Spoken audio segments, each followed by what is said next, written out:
अपना बाप के दल बदलू तो हइये ना हुमन। हाँ। बिना रिश्वत के आपन पटवारी ना होई।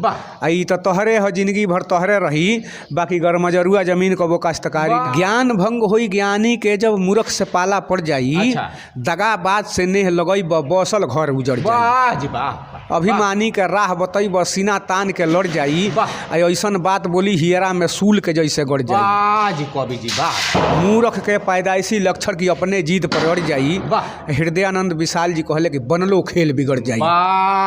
ऐसन खेल बिगाड़े वाला सावधान। बीत गईल 2-4 माह जब परल माह के पाला। सेकलस जार तो जपे लगनी हम मेहरारू के। एक दिन के लीला सुनी घटना घटल ससुरारी में। मेहरारू हमार बड़ी झगड़ाहीन रात कटे मारा मारी में। आग लगावते चिता ढाई के कोसहू आइल बहारा।